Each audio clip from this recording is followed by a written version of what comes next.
Ahoy! This is Harry Hansen reminding you to like and subscribe to the show on YouTube by going to youtube.com at the Lager Room 5111 and clicking subscribe. Or just go to youtube.com and search for the Lager Room. Either way, it's as easy as falling off a log. Thanks a bundle.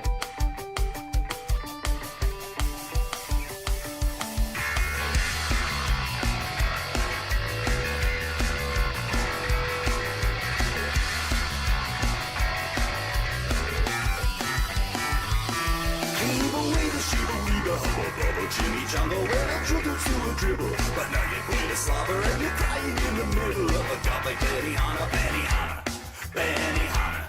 Hatchy, hatchy, hooky, hooky, mozzarella, itchy poo. Reading around the collar, heavy petting up the shoe. You're reading for lasagna on Wonder Woman with Madonna, with Madonna. Baklava, baklava, baklava.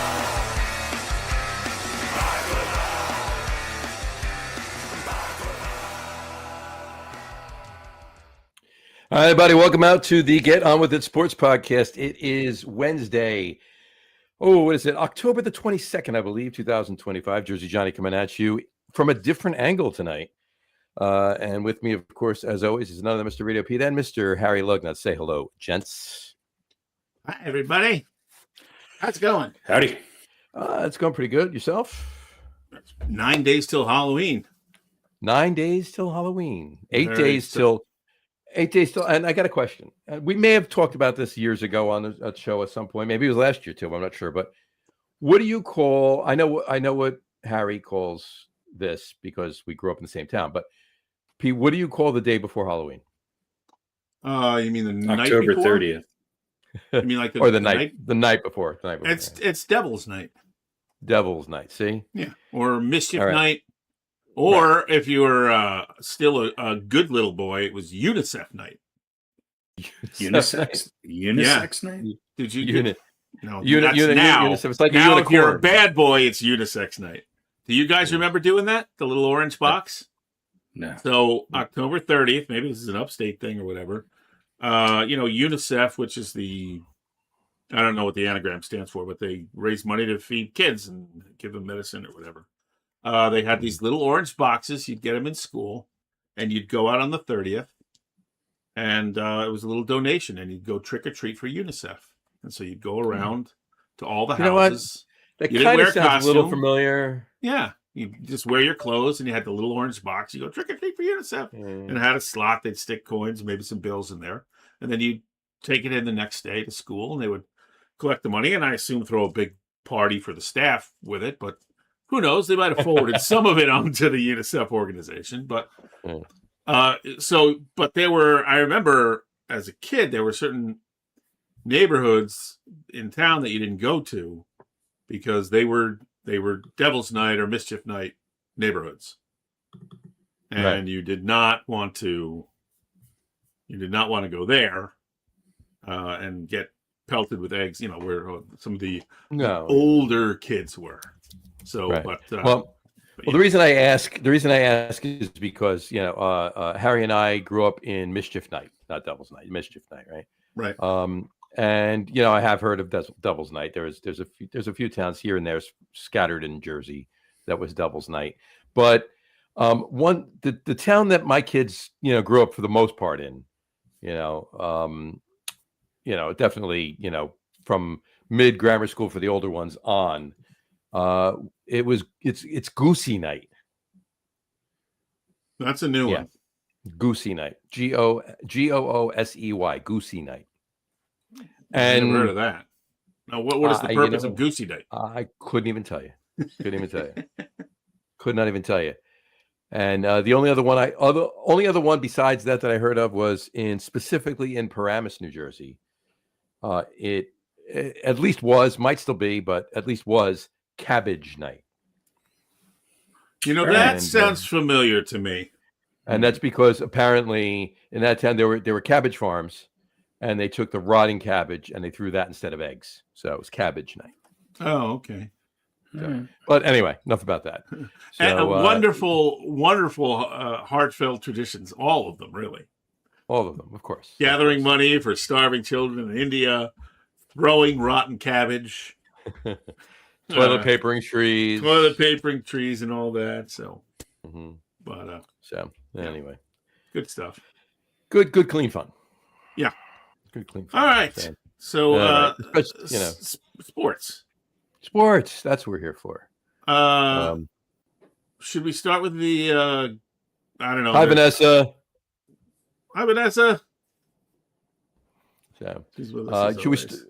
I know. So we should start. We should start with baseball because I'm probably at some point during the football segment going to go off on a little bit of a tirade. Hi, Vanessa. How are you tonight? Vanessa was joined us for many comments on the very long marathon of a beer podcast we had last night. There we go. That's fantastic. So, anyway, but yeah, let's start with baseball. Go for it.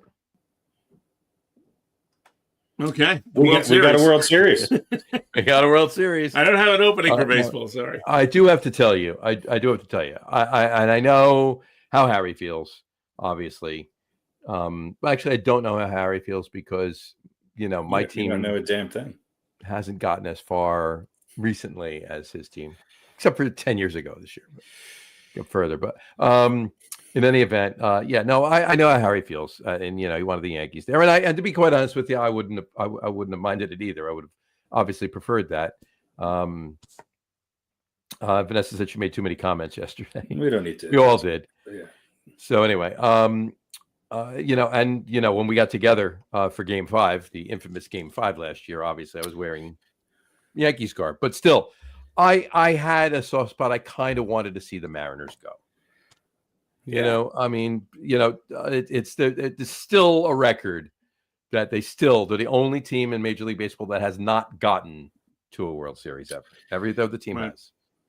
So, well, we had a chance to see two teams that hadn't won in the Brewers and the Mariners had they met in the World Series. That's what I was actually rooting for. That's what I wanted to see because I like to see history being made, and certainly in baseball, I think the baseball gods are like, yeah, let's do something that nobody's ever done, whether it's coming back from 3-0 or whatever, something that's never been done. So we still do get a chance to see the Mariners win the World Series, which has never happened before, but would have been, I think, really, really cool to see, to know that with two teams in it that had never won, somebody who had never won was going to win. Right. So it was a tie somehow. Right. But we still the Yankees were out of it, see some history, but yeah. Once the Yankees were out of it, that's what I was rooting for, a Mariners Brewers World Series. Yeah. And for that fact alone, clearly I should have known right away that neither of them were going to go. So. Yeah. Well, I think we got the best two teams. Nice. I think we got the best two teams. That's actually what I wanted to ask you. Are the Blue Jays? Are the Blue Jays a team of destiny, or are they just that good? No. They're just that good, right? They're a good team. Look, I think 3 out of these 4 teams, all 4 of these teams, I think have something that got them to where they're at. Number one, I think the Brewers are probably the best team in leveraging and replacing players in all of baseball. They've been consistently very, very good for a long time. And this year they made it a little further than they usually do. They usually don't fare very well in the playoffs, but they came up against a Dodgers team that not only was better, but performed at an elite level. And then you saw 2 other teams that have been good, but one that invested very heavily at the trade deadline, I think got some great players and dramatically improved their team and made it to within 1 run of the World Series. And another team that I think filled a lot of holes, has kept the core of a team together, a team that has performed not great in the playoffs, but this year put it together. And they've got some more talent around their big star in Guerrero. So they're getting, there's always those guys who step up in the postseason that you don't know about. And Toronto's got a ton of them, including a pitcher who has pitched 5 or 6 major league games and is and has been lights out. He was lights out against the Yankees and has been really good in his last start. So I think the Dodgers are going to be favored. Look, the Dodgers, say what you will about the Dodgers are going to be favored. I admire the Dodgers. the Dodgers do what they should do. And, everybody's talking about Ohtani and his 3 solo home runs and 6 innings of shutout ball. Shohei Ohtani has the luxury of being the best player in baseball who has a team around him that can win without him. Yep. He has not been great in the postseason. He didn't start off again all that great this year in the postseason. Same thing last year. But they have such a good team around them, and they have guys who show up big in the postseason. And look, Toronto went out and signed Springer. He didn't have a great first year, and even his second year, not great. But this year, they get deep into the playoffs, and he shows you why he's George Springer. I think he's in the top 5 or top 3 all time in postseason home runs. Seattle goes out and gets big name, guys, maybe on a 1-year or just a rental, but they went out and invested. They knew what they had. And that's the differentiator in who moved on and who didn't. And I think the Dodgers, I hope the Dodgers aren't too rested. I think I texted you guys the other day. Too long between the end of the division series and the beginning. It's a bit of a stretch. Yeah, it really is. Too much. Yeah. And I hope it doesn't negatively impact the World Series. Look, Toronto's got a chance. I don't think the Dodgers are going to be huge favorites. That Toronto team has good pitching. Their bullpen's okay, but the Dodgers bullpen isn't necessarily lights out either, although they've been playing well. I think that both teams have the ability to have the Dodgers we know 1 through 9 can hurt you. Toronto, the bottom of their lineup, including a reserve shortstop, has shown up. So when you get those kind of performances from those guys at the bottom of the lineup, and you get surprise pitching and lights out bullpen work, then this is what you get. And I will say one thing, a couple weeks ago when we were on, I was talking about how pitching just isn't the same. We had talked about Bob Gibson, but man, those Dodgers starters, I don't know if you've seen a better 4-game stretch of starting pitching in the postseason. Look, maybe it's sour grapes, maybe it's a little bit of jealousy, whatever it is. I'm so over the Dodgers.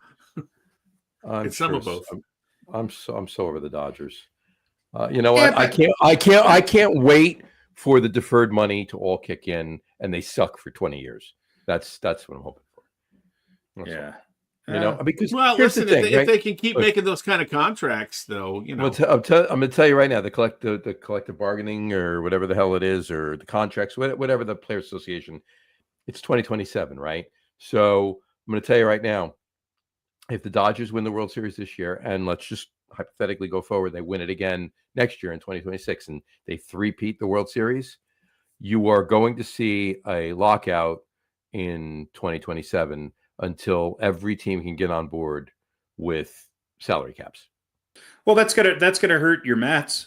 I know maybe more than it hurts the Dodgers. We finally exactly. We're finally where we wanted to finally be after all of these years, and the Dodgers got to go fuck it up for everybody.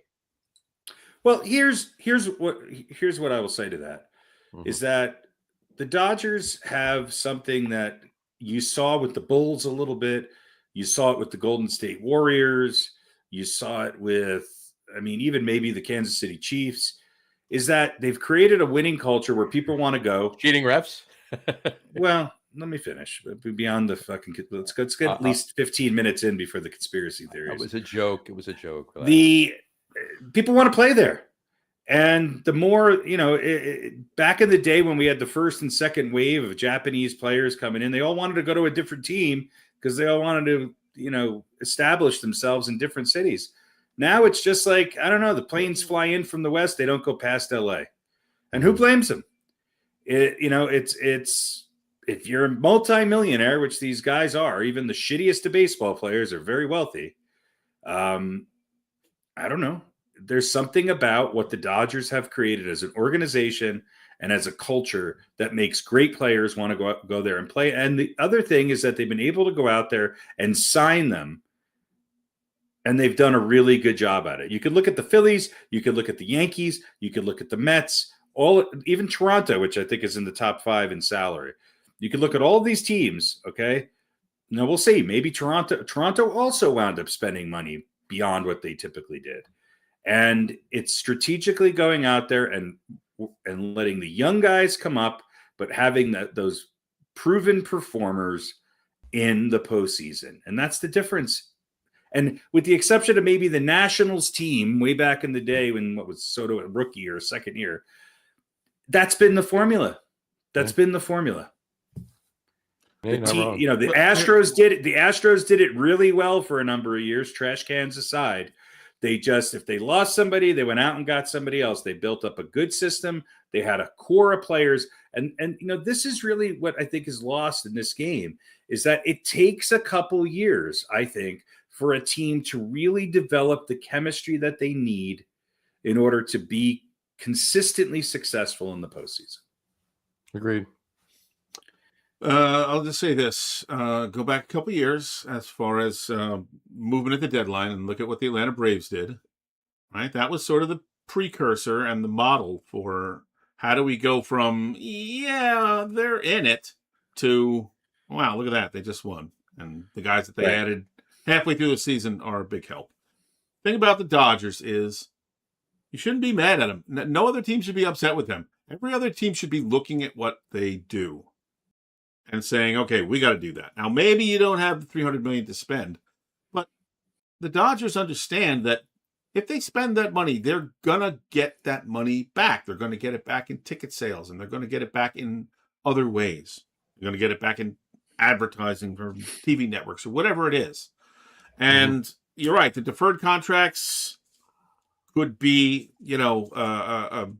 an avalanche that falls on them in another, whatever it is, 6 years or something, whenever these guys start to retire. We can hope. But they're going to worry about that then, because if they win a couple of championships between then and now, it's all going to be worth it. And it's not going to be 20 years that they suck. It's going to be 5. And then they'll figure out how to deal with that situation. Well, and the money they're making, just and the prominence they have just selling merchandise overseas. Yeah, I mean, exactly. the Yankees are big, the Mets are big, I'm sure the Cubs are big, but the Dodgers have become, look, baseball has lost a lot of its star power. There's most people, because of fantasy football, can name 12 NFL players off the top of their head. Most people can name 6, 7 to 10 NBA players. Baseball is a little tougher. You got Aaron Judge and Shohei Ohtani, and maybe you got a couple people here and there. Now, I think there's a lot of Soto. Well, yeah, Soto's up there, but his numbers aren't up there, but his name's up there. Oh, for the second half of the season, they were pretty up there. Yeah, he can't catch a ball. Look, he's a big name, and Tell yourself what you got. The Latino market is huge, and it's big in South America. It's big in Mexico, obviously, and Cuba and Puerto Rico and everything else. Sure. And that's where a lot of these stars are rising, and that's why these players want to play in the in the whatever it is, the fucking World Cup of baseball or whatever. Yeah, the World Baseball Classic. Yeah, the World Baseball Classic. So, look, it's not the same. The draw. The Mets are drawing people because they're willing to outspend a lot of other teams for some big names. Soto chose the Mets over the Yankees based, I think, solely on money. The Dodgers guys, it's just the opposite. They could probably have gotten more money, especially up front, somewhere else, but they realized that their legacy and their long-term, success, both on and off the field, is going to be elongated if they go and play for the Dodgers. Yeah, and you're not wrong. What you said before is exactly it, Harry. They have the culture now. Yep. And other teams have the money, but they don't. The Mets still don't have that culture. And you know what? I like their culture. Because out of any baseball team, including my Yankees, there's 5 players off the top of my head that I can name that I want to punch in the face, I don't hate any Dodger player. They're a classy team who plays the game right and can hit the ball and catch the ball, and they've got great pitching, and they're a great example of how to play baseball. And they have a pipeline. They have a pipeline to the east now that is going to take some time of them being lousy to break. Right. They're not going to get everybody, but they're going to probably have the first choice of everybody. I got a couple come over. Yeah. Remember guys used to I mean, Ichiro, and there was a couple other guys. I think Seattle was the place to go. They Well, had the that was connection. also because there's a huge Asian community there, and it's also easier to travel back to Japan from there. And Seattle has always been a big metropolitan city and a big sports town. They just haven't, they had the Seahawks. They just haven't been good. They haven't been good. They had the Sonics who were hot for a hot minute. They just haven't. Yeah, but then they lost. Then they left. Yeah, they got the Kraken now. But now that connection, that pipeline has moved south. But I mean, stay there until the Dodgers absolutely suck. If you're going to give me a hundreds of millions of dollars, and I got to go live in Los Angeles, oh wow, yeah, no, that's a hard decision. Yeah, right. I mean, it's really unfair, right? They've got the star power, not only the team but the community around them, right? It's Hollywood, it's beautiful weather, it's all that stuff. And all the complaints about, Dodgers fans are like Atlanta Braves fans, they're even worse. They show up late and they leave early, blah, blah. Who cares? They still bought the freaking ticket. You know what? I didn't see any empty seats behind home plate. Didn't see anybody game. Leaving. You know where I did see empty seats is in Toronto. Well, they're Canadian. Well, there you go. It's a different country. Cold enough, I guess. Yeah, it's a different country. So, go ahead, John. You were going to say something. Go ahead, Johnny. No, I was just going to say that here's the thing. Like, everything you're both saying is absolutely true. It is. It just is. But here's the thing. At one point, the Dodgers weren't that pipeline. No. Okay? And they got to be that pipeline. Right. And not that you need that pipeline. Okay? I'm not just putting it's not that I'm just throwing my hands up in the air and saying, okay, the Dodgers are winning the next 5 World Series. No, right? I don't think that's necessarily a given. Right. So, but my point being, why aren't, like, there's other teams that have money. There's other teams that spend money. The Mets finally do, and they have been for 5 years now, going into the 6th year. I mean, this is the 6th. We're coming up next year will be the 6th year of ownership of Steve Cohen. It's not like he just bought the team last year, the year before. It's 6 years now. Steinbrenner has money. All right. Now, obviously, he doesn't like to spend like his father did, but he has money. His father.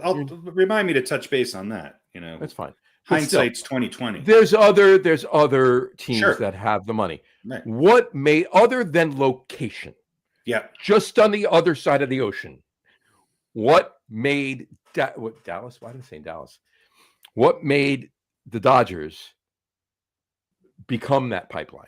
Like, why was it so easy for? Yeah, it was Shohei Ohtani. He didn't start. He didn't start the Dodgers. Notice the California Angels did not become the pipeline because they were stingy. They had Mike Trout and they had Shohei Ohtani, and they said, "Hey, that's good enough for us." It was Shohei Ohtani. It was Shohei Ohtani. You know what else it is? $700 million. And those other things. It's the weather and the culture and all that. By the way, the Mets gave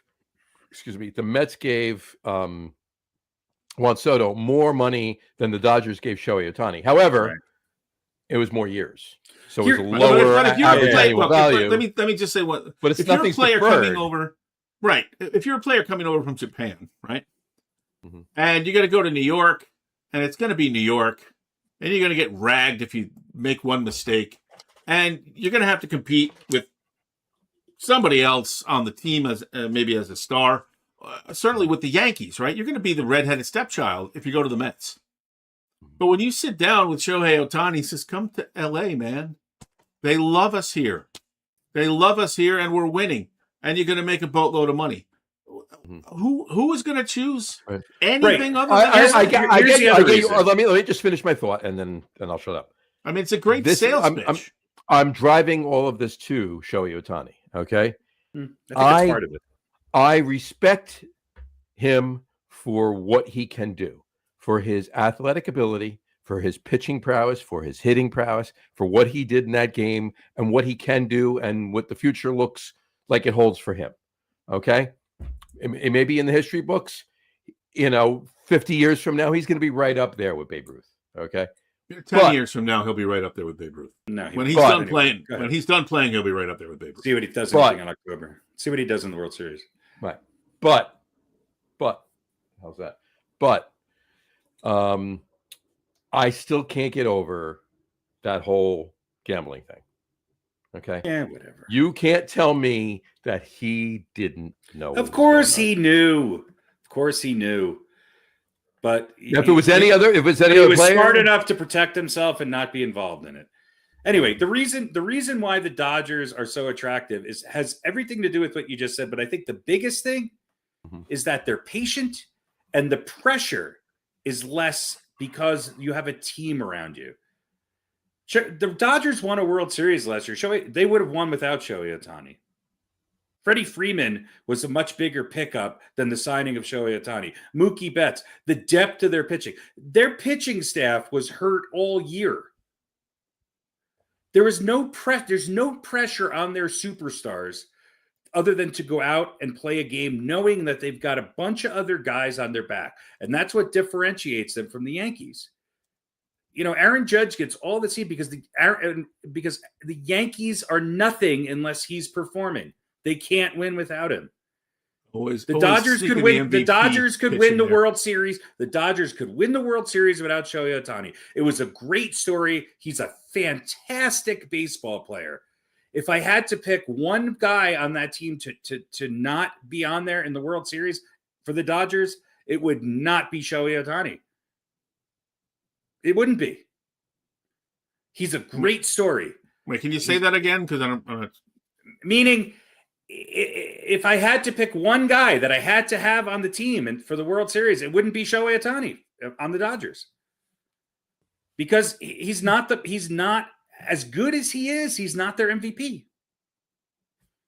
They've won without him performing, and they will win without him performing again. Now, if he does have a great World Series, that's going to just be amazing. He had one spectacular game that is for the record books. But other than that, his performance in the postseason has been weak. And that's the differentiator. It's also really clutch. Wasn't like he had a great game. Wasn't like he had a great game. Was it as clutch as George Springer? Wasn't as clutch. It's not like he had a great game one no. and then disappeared for the rest of the series. Who's been more clutch in their postseason career, George Springer or Shohei Ohtani? All right, well, George Springer doesn't play for the Dodgers. But I'm just giving you an example. Yeah, I understand. Let me extend your point, though. Who is the guy that they can't win without? The Dodgers. If it's not Ohtani, who? That's what I'm saying. There isn't one guy that they can't win without. Oh, okay. I got you. Yeah, and I think on the Toronto, there is one guy they can't win without because I think it's Guerrero. And when Guerrero hasn't been hitting in the postseason, they haven't done well. With the Yankees, we know who it is. It's Aaron Judge. Aaron Judge don't play well. Yankees don't win. Okay. There's very few teams where you could say that their top guy can disappear for 2 or 3 series in the postseason and they can still win a World Series.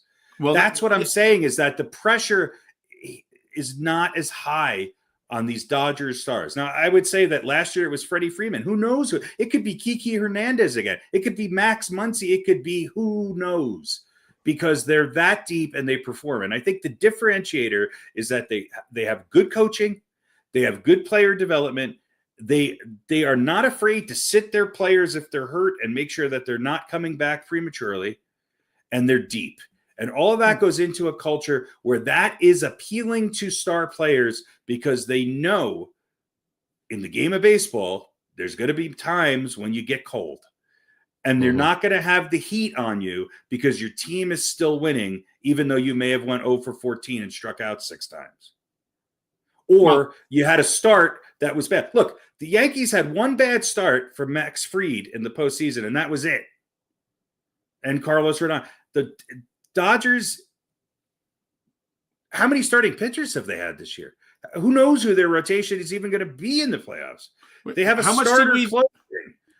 How much did we talk in the beginning of the year about the Dodgers and the injuries? And half of their pitching staff is down. Toronto has to play. Now, look, Toronto's missing one of their best players, and I don't know if he's going to be back. It doesn't look like he is. But Toronto is also getting production from the bottom of their lineup, and their pitching is peaking at the right time, and they're getting some young guys out there who are the Dodgers haven't seen a lot of. You savage. Right. So that could be helpful, you know. So my point being is that's also what's appealing to the Dodgers. You take all of the stuff that you guys mentioned, and this idea that I could still go and be a star player be an all-star, be top of my game. But I've got Ohtani is Freddie Freeman and Mookie Betts and Kiki Hernandez, and if the list goes on, Max Muncy and I don't even know who else. It's I just get it. different. It's a team. It's a team of than having Austin Wells and Anthony Volpe. It's a team full of potential all-stars. It's a team full of potential Hall of Famers. But that's potential also all-stars. But it's also that's not luck. No, that comes about because the Dodgers organization spends money very wisely. But they tapped into selling that to play. Freeman could have probably got more money. Betts could have stayed in Boston. Freddie Freeman wanted to stay in Atlanta. I don't think Mookie Betts wanted to stay in Boston. Mookie Betts could have gone on to become he could have wound up becoming the next Big Papi in Boston. They went there because the Dodgers were like, hey, look, we're going to put a good team around you. You're going to be one of the 5 or 6 stars on this team when you count the pitching staff and everything else. And you're going to make as much money as you did. You're going to have more money in endorsements. There's you're going to have Yankees a bigger profile. with. And getting back to the Ohtani thing is that, okay, if you come here, there's going to be more eyes on you than there will be anywhere else because of the international viewership. So there you go. And look, and there's no Yankees to compete you have with. a Hall of Fame pitcher who might not even be on the roster, an all-time great Dodger. And yeah, granted, age has caught up to him, but that's what I'm talking about. It's just they don't rest on their laurels when they think they have enough pitchers. They don't. They bring guys down. They bring them up from the minor leagues, but they go out and they replenish their system to a better extent and a higher extent. And yes, they do spend the money. I get it, but they do it really well. Right. They do and that should be commended. And they understand what we say all the time and what lots of other people say. Pitching wins championships. Right. And when Ohtani is your fourth starter. Right? Yeah. A lot of teams pay lip service to that. But I think the Dodgers, that is ingrained as part of whatever their 4 or 5 or 6 core principles of the management of that team, that has got to be in the top 2 or 3, I think. And I think you hit the nail on that. I think it is coaching and management. I think there is something to be said that a manager and a coach, it does go a long way in preparing people for these big moments. Yeah. I think it does. Oh, you're not wrong. You're definitely not wrong. And you're right. Look, when you have a bunch of good players or even a couple of good players behind you, then there's somebody who's going to pick you up. If I don't get it done this time, somebody's going to pick you up, until you're down to your last out, which they, haven't had to. You think Joe Flacco felt a little bit more comfortable starting on a new team with the receiving core of the Cincinnati Bengals than he did with, going into Cleveland? I think 100%. Oh, sure. It's sometimes getting out of town is the best thing for you. Look, and look, John, every team has moments in time when they're good and then they win. And very few can string together consecutive World Series or 3 within 5 years or 4 within 6 years, whatever the case may be. It's been a long time since we've had a repeat champion. Well, let's say it again. Every team has moments that they're good and then they're not. Right. And then there's very few that can string seasons together. I get that. And then number 3, then there's the Mets. Right. Well, I'll tell you what, though, the Mets are not that different. Not whole season. The Mets are not that different than the Yankees. Here's the other thing to keep in mind. No, they're really not. That's the funny thing. But. Because the Yankees, I hear this all the time from Cashman, we've been in the playoffs X amount of years in a row. Okay, well, the playoffs are expanded now to the point where that shouldn't. You're the Yankees, and there's no excuse for the Mets not to make it. If it was maybe, but they should. If it was back to the way it was, where whoever finished first, won the pennant, and it was just right to the ALCS, right? Right. And then it would have been the Yankees and Blue Jays would have played in a 1-game playoff. Right. Yeah.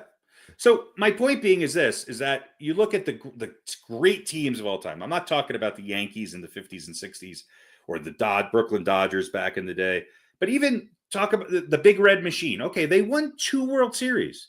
They were in 4. Okay, you talk about Steinbrenner spending money. Okay, the Yankees were good from 76 to 81. They went to 3 World Series. They won 4. They went to 3 World Series. They went to the ALC, the championship twice. Beyond, in addition to that, they were good. But then they dropped off, and from 1982 or 83 to 1995, the Yankees were not great. And they went after Dave Winfield. They made big acquisitions. They had Don Mattingly. They had a good team. Talent doesn't make you a winner. A good team makes you a winner. And the Big Red Machine, before they went to 4 World Series and won 2 of them, they lost in the NLCS to the Mets in 73. Sure. Right, of course. And the Mets teams before that were good for 3 or 4 years. They went to 2 World Series or 3? 2 and 4 years. 2 and 4 years. 2 and 5 years. And 2 and 5 years. But a great team. Went 69 and 73. So. And then they went dormant until they were relevant. The mid 80s. And then they were the doormats until 83, 4. 83, 84. So my point being is that might happen. That happened to the Dodgers too. The Dodgers after that early 80s, they were there again. They seem to be an organization that doesn't have those long droughts, but they do have, like any sports organization, they're going to have those moments where they're not at the top of their game. We saw it with the Astros. We saw it, even back in the 90s with the Blue Jays. We saw these teams that can put together these streaks because the reason for it is because they have a core team that stays together and builds chemistry, and they fill in around the edges. And that's what the Dodgers have right now. It's what the Yankees had in the mid to late 90s. And look, I think it might be what Toronto is starting to build. It might be what a team like what the Mets are starting to build if they can start to have some more consistency there. The expectations for the Mets was because they had a good team on paper, but you have not given them any time to materialize and build chemistry as a team. Oh, you're right. That's what it takes. That's what it takes. The Yankees went out and got A-Rod and David Cohn or Denny Nate, whatever. They imploded against the Red Sox, but 5 years later they won a World Series. And then the list of ex-Mets that they brought into town. But to my point, who pitched no hitters, who pitched perfect games. This is kind of what the Dodgers are doing. It's that they go out and they find these veteran players that other teams maybe have given up on, and they're happy to come because they no longer have the burden of being the number 1 star on that team, but they're going to show up in the post. Going. Well, they went last year. What? They went to the World Series last year. No, last year.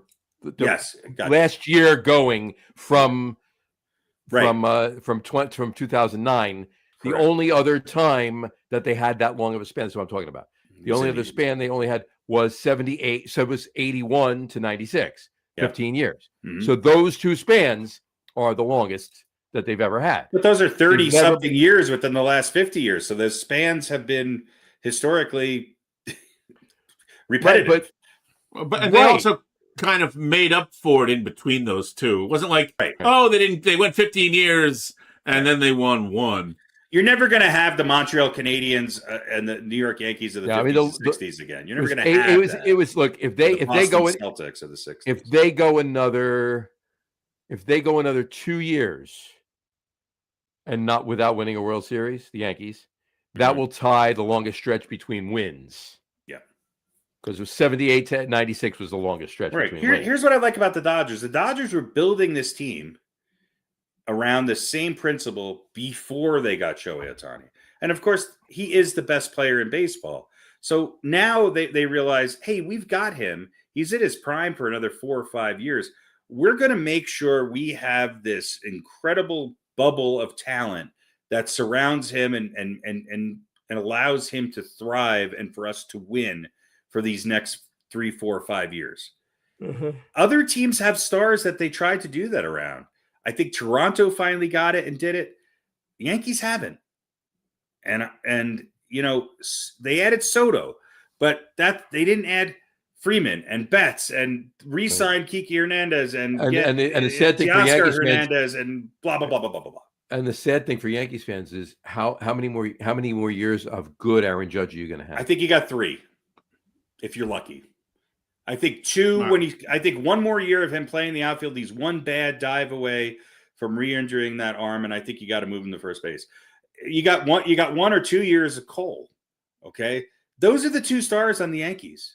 Everybody else is sort of expendable. I can't say that for the Mets. Max Fried expendable? I think so.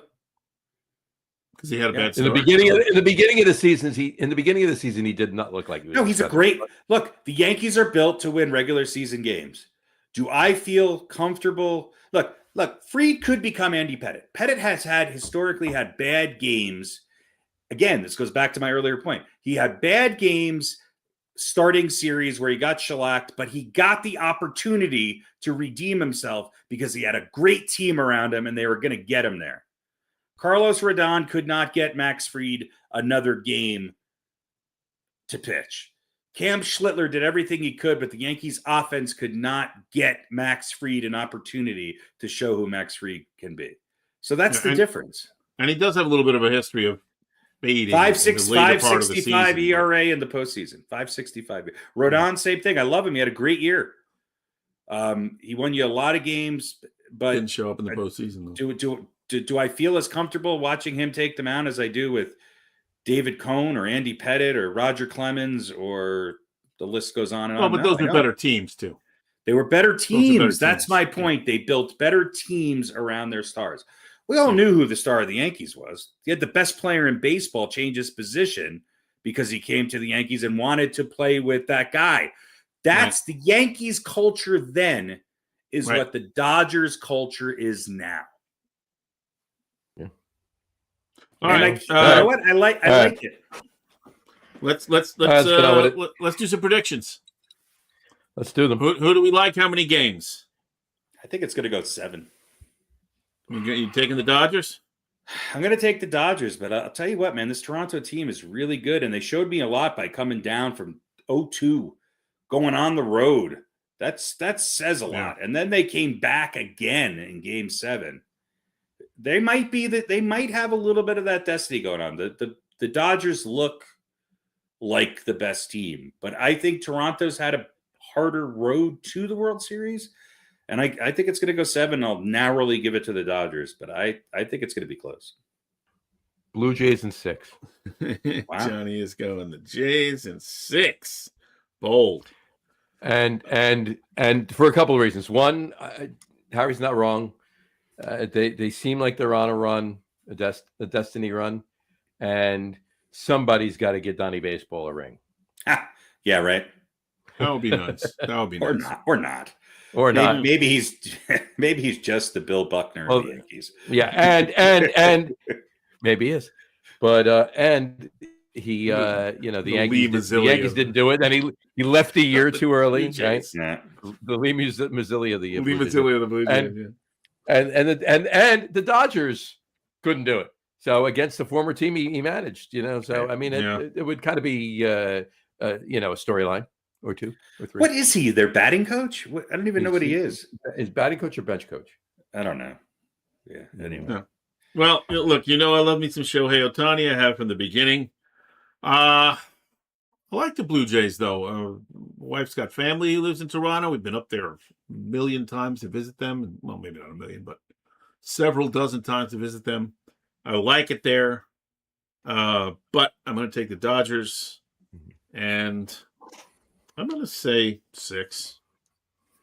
I think they're inevitable. And Blue Jays, I don't think they've had quite enough adversity to be like during the regular season to be a team of destiny. They won what one could arguably say is the toughest division in baseball, especially the way the Red Sox came on late. Well, they won 94 games in the AL East, and they struggled at the end of the year. I mean, they were up big, and they almost collapsed. Yeah. But again, that play, knowing that they're going to make knowing that you're going to make the playoffs doesn't make it doesn't make that winning the division as desperate and as important as it was in years past. Yeah. Well, Dodgers certainly didn't care. It meant, You know, the Dodgers more than them than getting the wild card meant to the Mets apparently. Because right. Well, yeah. You know they couldn't seem to leverage that into still can't believe playoff that. court. So Yeah. All right, Jason 6, Dodgers 7, Dodgers 6. Excellent. There you go. All right. I guess the other. Do we want to? Today's the opening day of the NBA season. Just thought I'd mention that. It was yesterday. Yesterday was opening day. Yesterday, yeah. Today's opening day of New York basketball. Yeah, and the Nuggets play on Friday. Yeah, we had OKC beating Houston yesterday in overtime, I believe. That was a real actual game. KD's debut with the Rockets. Here's the thing I heard today, just earlier today. I like the Hoosiers basketball court. For the Knicks, I guess, is hurt. Knicks are up by 15 right now. Knicks are up by 15, I guess. And Mitchell Robinson, I heard this today on the radio. Load management, not playing because of load management. In the first load game. management. It's game one. I guess he had a pretty heavy preseason schedule. And he's saving him. He's saving him for the fourth quarter of game 2. Hey, look, it works for the Dodgers. How many pitchers didn't play until August or September, and now they're fresh. So maybe Mitchell Robinson. I mean, does anybody even know he's on the Knicks still? Come on, maybe not. So also, NHL started a couple weeks ago. So NHL's been actually really interesting, and some hot teams out of the gate. 2 weeks ago. Some hot teams out of the gate, including the Colorado Avalanche. Mm-hmm. 5-0, I believe. And the New Jersey Devils. Devils are hot too out of the gate. Yeah. Well, there we go. A couple teams. So we'll Rangers can't score at home. Yeah, but they're not. I think the Rangers are going to be better this year. Fuck the Rangers. But anyway, screw them. Anyway, we'll get to all that. I'm working on my pronunciation guide for NHL for Swedes. Yeah, for Swedes and Russians. But, yes. So we'll get to that. But really, the most important sport in the world right now, and most of the year is.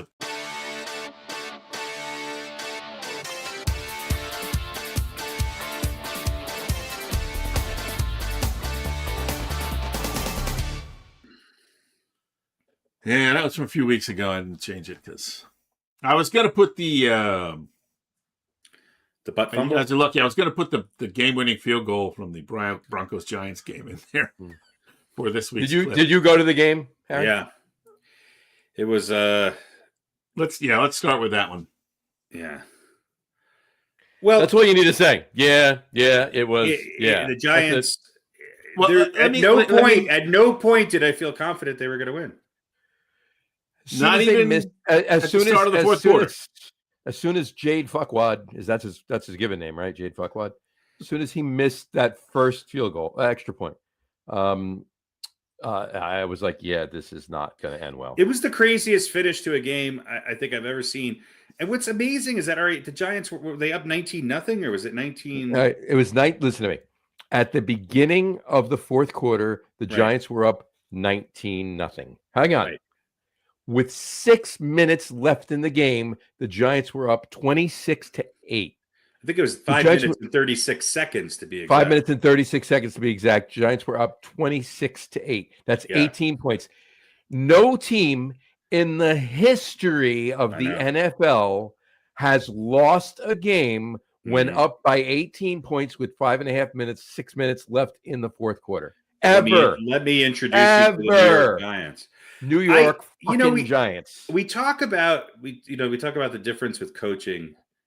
I think it was really evident here because this team seemed to not know how to close a game. Nope. And that's coaching. And let me tell you something. The Broncos have sabotaged themselves a few times this year at the end of games, but recently they've been able to come back at the end of a few games. And I think that's the difference. The Giants, they did not know how to have any sort of clock management. Management. Their pass rush went away completely. They forgot how to tackle. They made a ton of mistakes. And Dart should have never thrown that ball. Let's talk about these one by one. Let me go through them because I've been waiting patiently with bated breath since 7:00 on Sunday night for this moment. Right. I'm sorry that your life hinges on this. Oh no, I the better part of 75 hours, and he's raring to go. I'm a very good compartmentalizer, but when I think about it, I jump right back to it. So anyway, but listen. I'm a very good compartmentalizer. I have two parts of my life: beer and the Giants. Hey, you compartmentalize what you need to. That's it. All right.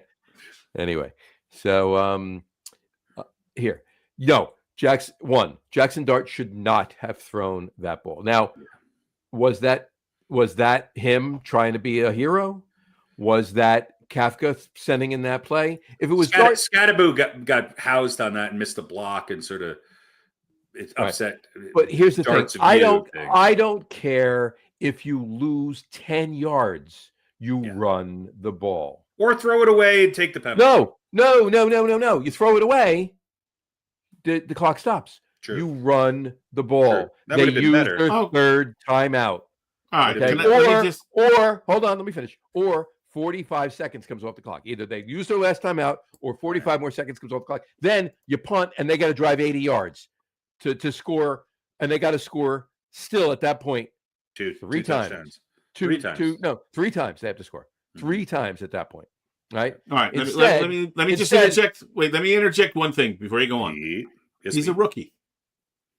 He's a rookie. Right, but my point is, no, I get that. And if it was a rookie mistake, it is what it is. But my point is, if it was Kafka, if Kafka sent in that play, because obviously Dable is not, he relinquished the play calling duties to Mike Kafka back again. Mm-hmm. If it was Kafka and sent him that play, I have a bigger problem with Brian Dable not stepping in and saying, "Yo, Mike, what the fuck are you doing?" Well, that play looked more bronze Kafka than Mike Kafka. All right, so that's number one. Number two, we can talk about all these. Let me just bring them out there. Someone should have been taken away based on calling that play. Should have been locked up for it. Pretty much, 100%. That's number one. Number two, you don't go for two. I know he was probably worried about missing another extra point, but on the outside shot that he actually makes one, you don't go for two on that. I disagree with you a little bit there, but go on. They work. Look, obviously you don't go for two unless you absolutely need it. It should just be everyone's number one rule. Or you don't have a kicker. That's it. No, that's it. No, stop, kick it. And a quick aside to this point, okay? You have Koo, whatever his first name is. You have Koo, the former Falcons kicker. Former Dodger. Right, yeah. You have him on the practice squad. He was an all-star at one point. Why is he on the practice squad for some journeyman international that couldn't even kick at Rutgers? So again, who makes that personnel decision? The coach. That's on Dable. Is that Dable or Dable and Shane? Well, it should be the coach. Either way, it's on the Giants coaching staff or their front office. That's number two, but that's part B of number two, and then here's the biggest one. Okay, if Shane Bowen walked in here right now, I'd spit in his fucking face. Okay, he did the same fucking thing in the Dallas game. You know what the definition of insanity is, right? Doing the same thing over and over again, expecting different results. Okay, I think the definition is doing the same thing over and over again, expecting the Giants to win. No, you had Nix running for his life the whole game. Right. Why the fuck did you stop? Right, dropping 8. Defense prevents nothing. All he needed to do, all Bo Nix needed to do was 3 chunk plays, and Lutz was going to come in and kick the winning field goal. Yep. How fucking idiotic are these coaches on the side? But every team does this, John. Every team does this. And no one can stop anyone at all. At the end of the game, no one could. All of a sudden, defense. If you stack the box and I'm with you. Everybody, I'm with you. I'm with you. Yes. I'm with you 100%. But I can't blame that on Dable or the defensive coordinator alone. I blame Bowen because everybody does it. Now I don't know why they do it. Shit. Yeah. Do it right. Right. You know what? But here's the thing. All they needed, but we're talking about field goal kickers. We're talking about place kickers that can kick 70 friggin' yard field goals. They didn't need that many yards to kick that field goal, and Lutz is a good kicker. Yeah, the very prevent good kicker. defense hasn't worked in decades, literally decades. We've been talking about going into the prevent defense, and even back in the time when kickers couldn't kick at 60 yards with regularity, it still was a loser move. Right. But why are you doing it now? It is a loser move. But here's the thing. Here's the thing. I know. If they needed a touchdown, there was 20 seconds left, and they were on the 10 or 15-yard line. Yeah, prevent defense, because they're only going to get 2 or 3 plays. Right. But can I interject one more thing? But for that particular scenario, when all they needed was 2 or 3 quick chunk plays, I understand. You're an idiot. Can I say one thing? The blitz and sending the extra guys is going to hopefully, and then hang on, is hopefully they won't have time to throw the chunk play. Right. Of course, the danger in that is if it's a short pass and he slips a tackle, well, then it becomes a chunk play and maybe a long touchdown run. But you're right. If he doesn't have time to throw the long ball, he's not going to be successful throwing the long ball. If you go into prevent defense, they're going to score. I agree. It's all on the Giants' defense. This loss was on the Giants' defense. Because Dart, when Broncos got close, he threw a touchdown pass. When the Broncos took the lead, he took the Giants down the field and scored on a run. I don't blame the Giants' offense. I can't believe I'm saying this. But the Giants' offense did not lose that game for them. Clock management, maybe. But if you are a winning team and you can't stop a team from scoring with 20-something seconds left, then you don't deserve to win. And a lot of it has to do with you have to rethink kickoffs after you just scored, because you know that it takes one play and Lutz can kick it from 68. That's my point. I think it comes down to coaching.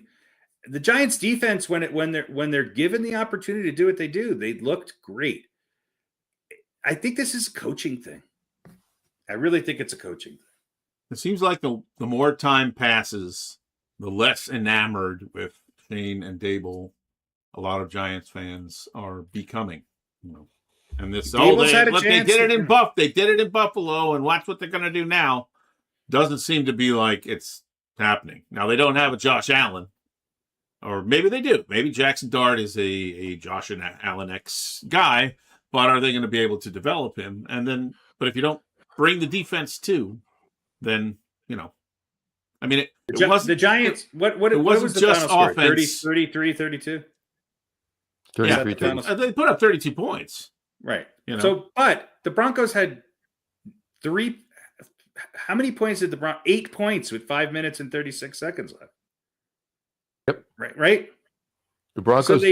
Not only did the Broncos score 33 points in the fourth quarter, they scored 25 of them in 5 minutes. That's the shocking. And it's not like, all right, there was one turnover in that. But it's not like the Giants didn't score the turnover. They still had to score. Right. And the Giants countered with 2 scores in that time period. The Giants also scored twice. The other thing that helped Denver get there was the fact that the Giants couldn't stop either of the 2-point conversions. Right. That's true. And they didn't make their 2 points. So. And they didn't make theirs. Yeah. No. So. It did not surprise me though. I just felt like, yep, they're going to lose this. The Giants, for all intents and purposes, with literally barely any difference in what they did, just a couple of plays, the Giants are 2-5 right now. They should at least be 4-3. They should. Well, they should, if not 5-2. All right. So yeah, but for a team that we thought going in was maybe going to win, maybe going to win 4 or 5 games. I don't think that. Well, John, you thought they were going to win. You thought they were going to win more, but I said 7. What did I say? 6. I said 7. You said 4, Harry, didn't you? I said 5 or 6. I think. Yeah, you said 4. No, anyway. I said. Well, I might still be right. Yeah, I might still be right. But I Look, mean, here's the for a thing. team that we're looking at a few games under 500 as what we're considering the best case scenario, I don't think you should be. Well, you should be upset about this loss, but I don't think you should be upset about the state of the No. Giants overall. They're moving Because you in the don't right have Russell direction. Wilson stumbling around there, right? The guy fucking retired. The Giants benched him, and he said, "Okay, fuck it, I'm done," which was probably the right move on his part. You've got your young quarterback, and everybody went, "Fucking Jackson Dart, who?" Well, not everybody, but half, maybe, if not more, of the Giant fans said, "What the hell are you doing?" Looks like they made a good move with the kid. So you should be happy where you are. Yeah. Did he throw a dumb pass? Yes. Did the defense let him down? Yes. Did the coaching do a shit job? Well, maybe the coaching is what needs to change next. All right. They've got a few wins. They got a few wins. 18 points. They're scoring points. The offense is scoring. Up by 18 points with 5.5 minutes They're at least left. fun to watch. They're losing in a much funner way. Yeah, it's certainly much more interesting. Let's shift gears to the people who don't necessarily want to hear about Giant misery too much. I have a question for you guys. I got top three teams in the NFL right now. I'm going to tune out because I love to hear about Giant misery. No, just top three teams in the NFL right now after going into this current week. Who the fuck knows? Jets, Dolphins, and Titans. No, seriously. I mean, because I think I agree with Pete. I don't know. I think I'm going to go. A team that I thought was in trouble might be the best team in the NFL right now in Detroit. I think Kansas City, yes, they beat up on a not great team, but they beat up on them, and they've got all their weapons back. They've got all the weapons back. Yeah, well, here's my question along those lines. How long does the team have to perform well before you say, yes, they are actually good? And I'm talking about teams like how long does it take game for my and point never being, commit a penalty before you say, Well, my point being we is all that know the refs. we might need another 4 or 5 weeks before we can actually answer that question. Yeah, it's might. very. Listen, there's a lot. Detroit is more getting so this year than a lot of other years. There's a lot of parity this year. Detroit is getting some of the superstar treatment as far as the refs right now. So, but that's a story. But I'm talking about obviously. I think would we all put the Buccaneers? No, not after last week. Not after last week. So you think that was potentially more more of who they are than an anomaly? I think they're a really good team. Will probably win 9 or 10 games, but I don't think they're elite. Well, I think my point is nobody's really elite. No. Right? Everybody's looked like shit at times. Let me put it this way. Now, I'm not saying this because I'm delusional. I'm just being realistic.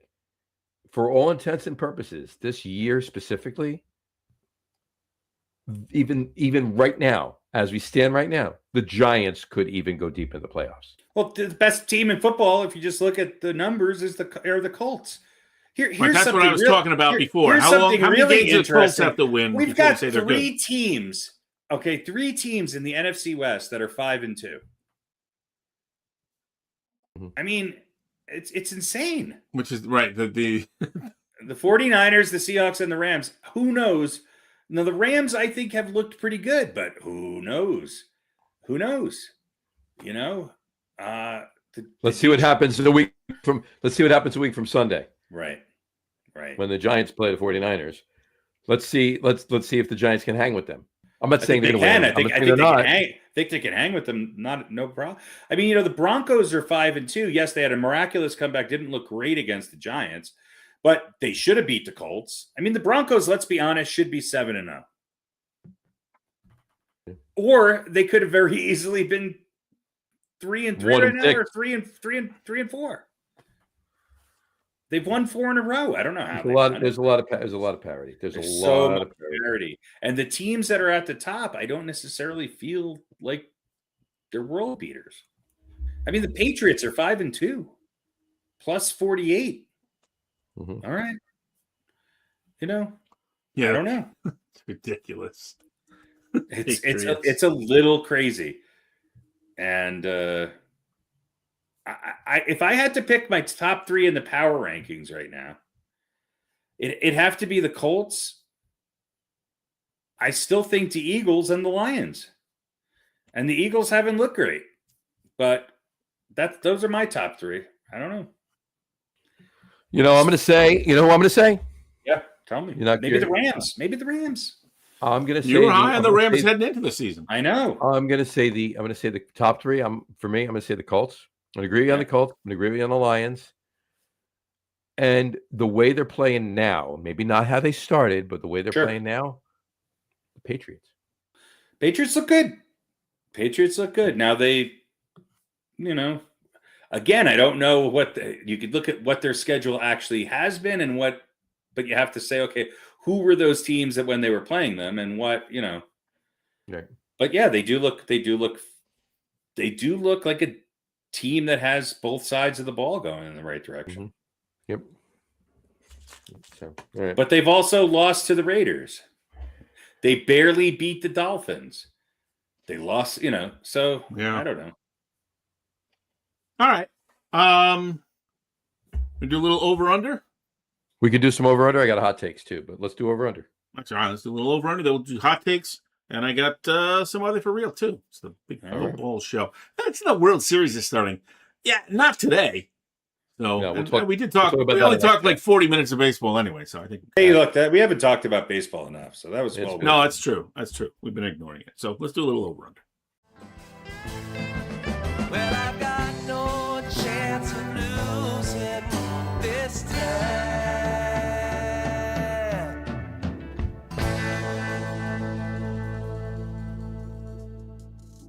All right, we are talking about teams that suck All right. in the NFL, and you know who leads the pack?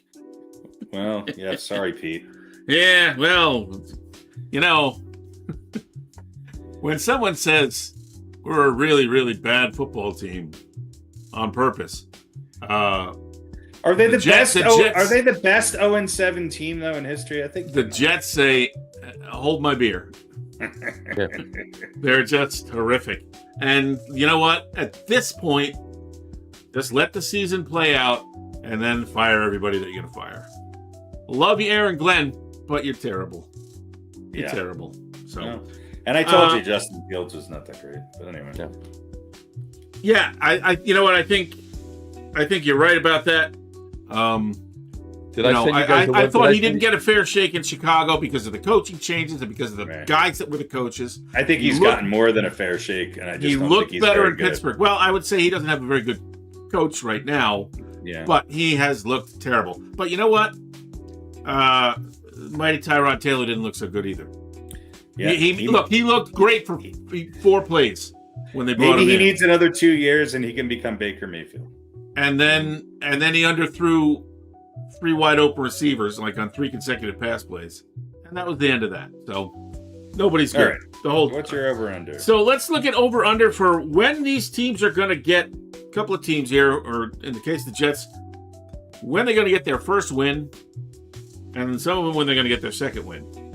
So Jets over under when they get their first win, 4.5 games. So will they get their win in their next 4 games? From now. From now. Or after. What's the schedule? So the know. Jets play the Bengals, the Browns, the Patriots, and the Ravens. And then after that, they play the Falcons and Dolphins. So that's a Ravens. Is Lamar Jackson back this week? I don't Yes. know. He is. Maybe. Yeah. Maybe. We don't know. Here's my question to you guys. Let's assume Lamar Jackson plays in that game 4 weeks from now. I think that is still the Jets' best chance to win a game in the next 4 weeks. I think their best chance to win a game is against the Dolphins 6 weeks from now. So it's hard because I can't imagine them going 0-11. But Who are they playing? What are the 4 games? the Bengals, Without Joe Browns, Burrow. they're at home against the Bengals. They're at the Browns. Browns are I'm sorry, Jekyll and Hyde. they're at Cincinnati. They play the Browns at home. They're at the Patriots, and they're at the Ravens. So 3 of the next 4 are on the road, and the only home And they game play- they have is the Browns. Now the Browns, I don't know. Who are the They're Browns? Jekyll and Hyde. They're Jekyll and You Hyde. know, I'm going to say they beat the Browns. So you're going to go under. I'm going to go under. I think the Jets Wow. beat the Browns. I'm going Johnny? over. Johnny's going over. I'm going to agree with you. Do they win a game? When do they win a game, John? Miami. Yeah, I think you're right. But I'm trying to be hopeful here for the Jets. I kind of like the Jets. So I'm gonna say they're gonna beat the Browns. All right. So Harry's going under. Me and John going over. That's bad for you, John, because I'm never. Well, actually, I've hit on some over unders. I'm still getting free drinks off the Jackson Dart thing. So, Sure. All right. Speaking of the Ravens, Lamar Jackson is coming back this week, I think. I'm pretty sure he is. I'm pretty sure Injury I heard reports that. come out official tomorrow and all that. So I'm going to say,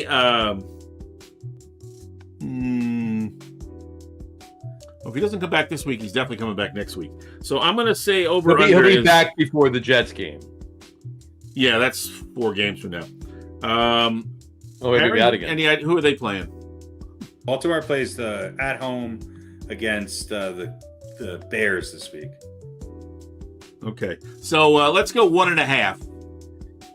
Okay, they Depending play on the whether or Dolphins not. after that. So All right, so let's go 2.5. and then they play the Vikings.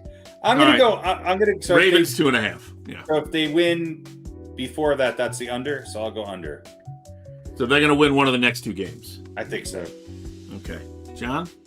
Under. Yeah, I think so too. Because I think he is coming back. If not this week, next week. He practiced this week. He did practice this week, yeah. And if he can get out there, he'll get out there. So stick a needle in his. What did he hurt? His knee? Yeah. I think Arm? so. I don't know. Stick a needle in it. Send him out there. The knee arm. The knee knee I arm. think you might. I think you might see them sit him this week again. But I think he'll. I mean, if you're going to come back, wouldn't you rather come back against the Dolphins? Although the Bears are no world beaters. But yeah. Maybe. The Bears won 4 games in a row so far. I So know. They're 4-2. They're not That's good, why though. I'm saying. Yeah. They're lousy 4-2. All right. Speaking of the Dolphins, I don't know who they're playing either, but the over-under for their next win is 3.5. I don't know who they're playing, but it's 3.5. All right, the Dolphins are at the Falcons. They host the Ravens, and then they host the Bills. So that's their next 3 games. After that, Johnny going over. Yeah. They play the Commanders and then the Saints. I think that I don't think they win any of those games. I think their best chance is against the Jets, and we already have the Jets beating them. So, sorry, I'm going over. Yeah, fuck the Dolphins. I'll pick the over on that as well. They'll probably beat the Bills. But. Well, look, they were a little Jekyll and Hyde through the first 3 weeks of the season, right? Then they have one good game where everybody went, right. And by the way, Waller's on the IR with injuries. And then they came right back down to earth, and Tua looked horrendous. He has not looked good most of his career. Has not looked good. All right, last up is the Titans with 1 win under their belt. I don't know who they play, but I'm going to set the over-under at 5.5.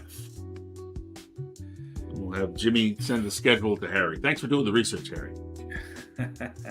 If I cared, I would have done it myself. But. Yeah, I mean, do we even need to know with the Titans? I don't know.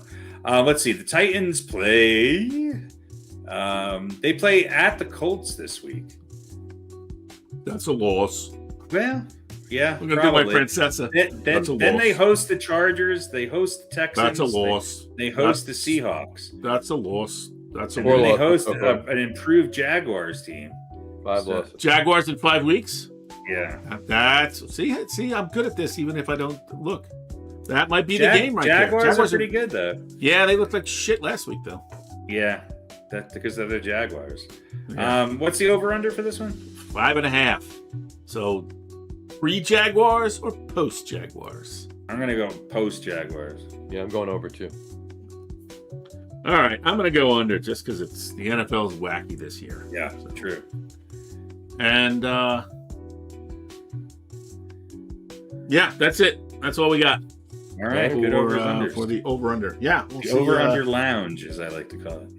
Yeah, is this music growing on you? I know you didn't like it the first time we used it. No, I don't love it, but I just sort of it makes the over under a little sleepy, but I like it. Yeah, I have to find some new I think I've been maybe doing like some, if you want some live, I think we need some, Take 5 type music. Yeah. See, the thing is, Some anything snappier jazz. the stuff that I have access to, like Right, all that's this. royalty free, is all kind of Maybe a little Jamaluddin Takuma. Yeah, or maybe just some Bolivian massage music. Or something. Listen, I could just Or that. maybe in massage music. Is that a category? Sure is. I'll search It's ChatGPT. it's the newest genre coming up hard on the Billboard Right. charts. That's All right. Eric All right, Taylor Swift's new album is going to be all about Bolivian massage music. Believe. That's yeah. That's what's his Glad I name? can make you laugh, Pete. Yeah. Who's the quarterback and the kicker now, right? They Yeah. they're Both- collaborating on a Bolivian massage album. Justin Tucker and Deshaun Watson. Deshaun Watson, yeah. Starting a band, a Bolivian massage band. Tucker Watson, the Bolivian massage experience. All right. What do you want me to do? You want me to Tucker Watson? You want me to Tucker Watson? Close accent, doesn't it? Tucker Watson? Or Watts or Tuck. I got a coupon. Eight That's a punches, different- and I Tuck. The Watts or Tuck punches. massage is a different country. 8 punches, and I get a free Tucker Watson. That's sure. That's a lot of punches. That's right. All Extra sauce. Yeah. Speaking of soft and sexy voices, let's do a little hot takes. All Let's right. do it. Hot takes. Hot takes. Hot takes. There we go. That's it. Give me a minute. Anyway. Oh, nurse, I'm Anyway. finished now. Oh, nurse, I'm ready. All right. right. So we got 5 hot takes tonight, and it's a little different than what we've normally done. It's hotter and more takes. It's hotter and more takey. All right. All right. I've been We waiting for normally an do- upping of the takiness. And, That's right. I wanted more takey. I Hot wanted takes. more takey. Not so much gibby, more takey. More take. No, so we normally do what's your favorite, what's your choice, what you do, and blah, blah, blah, blah, blah, right? So inspired by Sunday's events, tonight's hot takes are what was worse? Okay. What order All right. would you shoot the Giants in? What was worse? Not all of these are Giants. Don't worry about it. What the hell was that? Is there a Monaco GP going on outside? That was That a was car.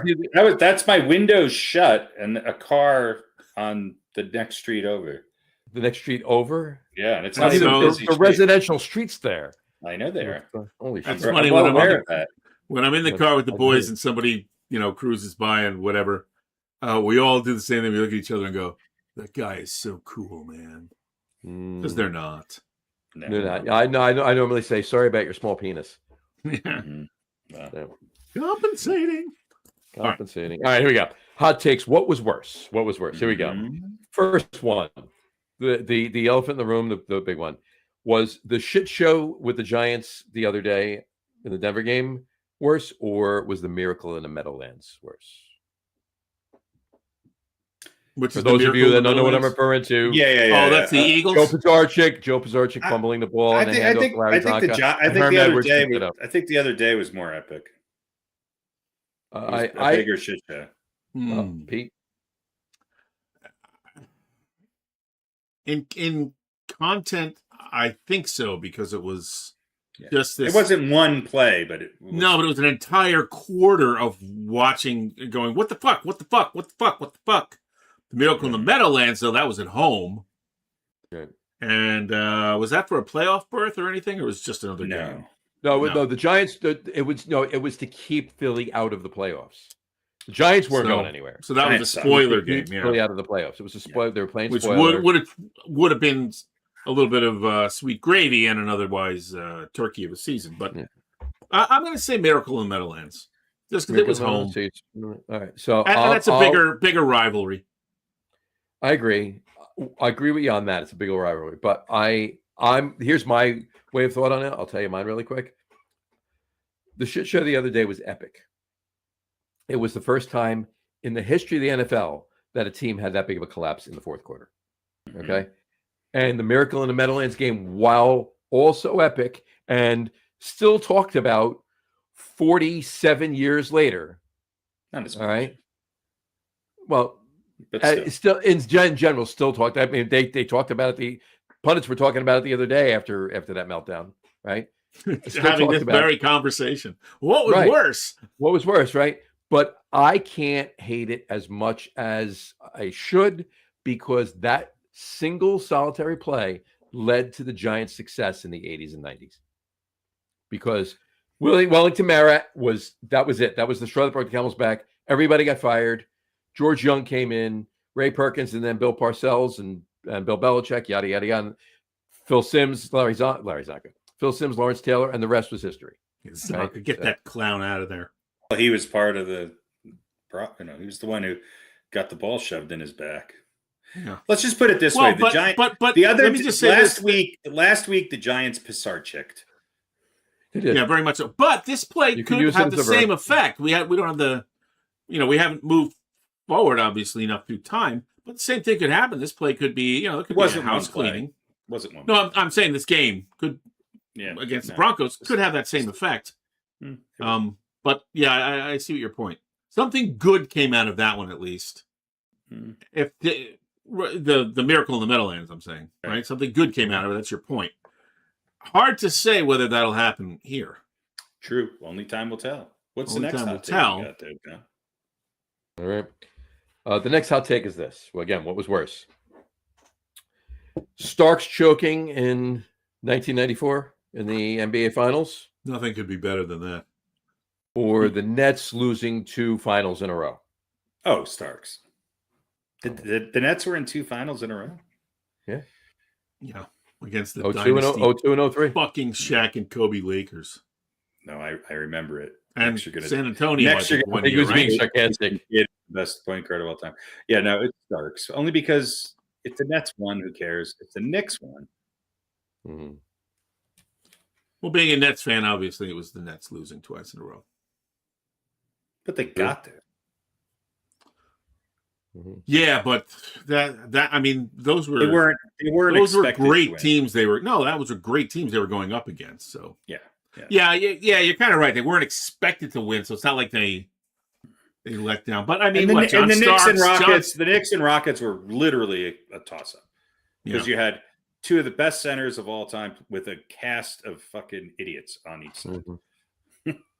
Yeah, you know what? I think you convinced me. I think that was Starks was worse. We had him on. I had him on the radio show once, many years ago. Yeah, he's a nice guy. Just Riverhead. can't, A nice guy, and of course, my partner's like, that's the first thing he brings up. Yeah. Yeah. I mean, this was 20 years ago, but I'm Hey, like, Dax, you gonna open with that? You couldn't have gone 2 for 13. If it was me with you on that show, other than him, it would have been the first thing I brought up too. Yeah, So. probably. 1 for 17, John.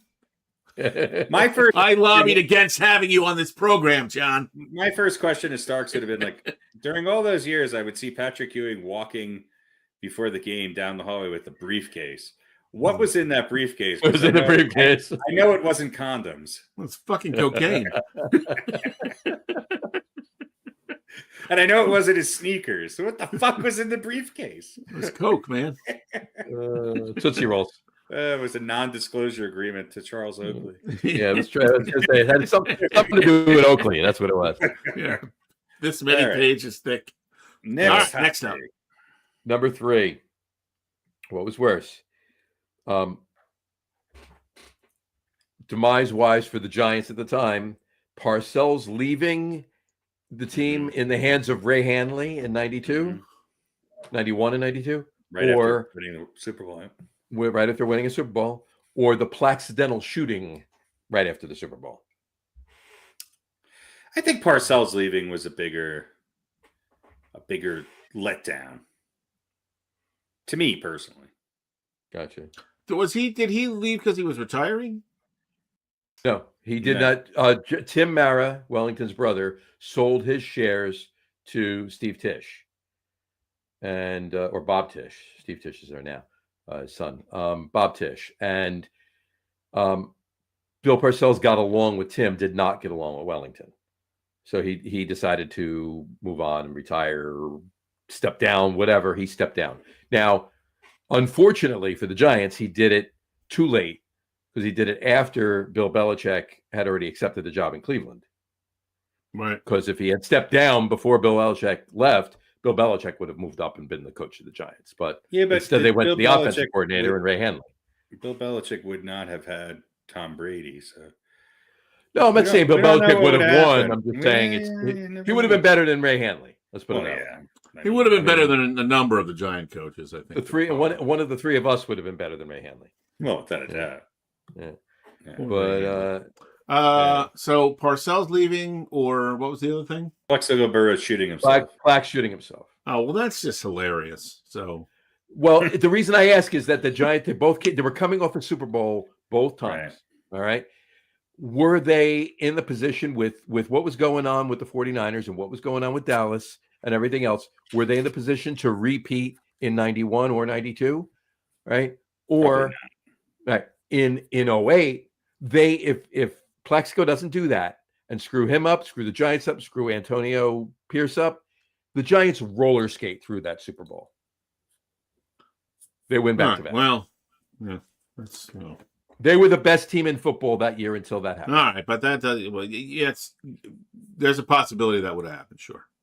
But yeah, obviously Parcells leaving was better, more hurtful to the team than gotcha. Than Plexico shooting himself in the fair enough. or whatever. I agree. By the way, I was just asking. Here's your sports disappointments. Hot take number 5. There you go. And number 5. Hold on. Got to type it in here because I don't have this. See, like the airing of the grievances. It is.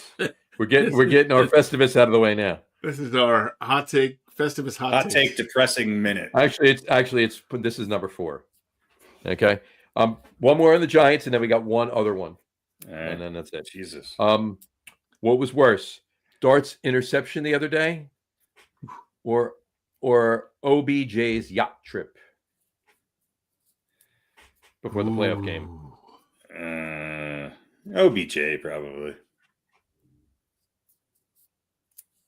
Yeah, that was. I mean,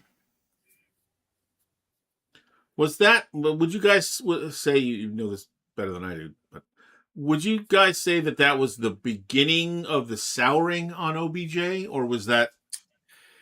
Or had it was already started, but it was a big step or a big part of it? It's just the timeline of wide receivers in the NFL. They got to do something stupid. They reached their peak. Because look, Dart, that was a big mistake in one game against a team they probably shouldn't have beaten anyway. Right. But OBJ, I feel like whether it affected him in the game and all that, but it just like he went from the beginning fucking OBJ. It was the beginning of the end for OBJ because everything was a joke with him from that point on. Yeah, that's what I mean. Because he had the potential of being a top 20 receiver of all time. Yeah. Well, yeah, you loved him, and they had the catch against Dallas and all that stuff, and it was like fucking OBJ. This guy's great. And then he went on a boat trip, and people went, "This guy's great, but he's a fucking clown." Mm-hmm. And then it all kind of went south. If he stayed and won a Super Bowl, then we wouldn't have cared about the boat trip. But okay. Yeah, that was the real problem. You don't win.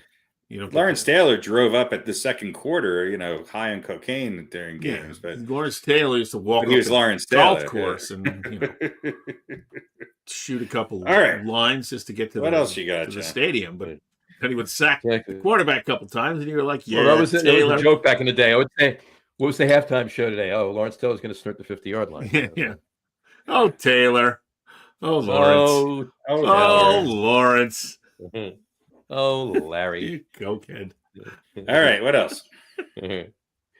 All right, number 5. What was worse?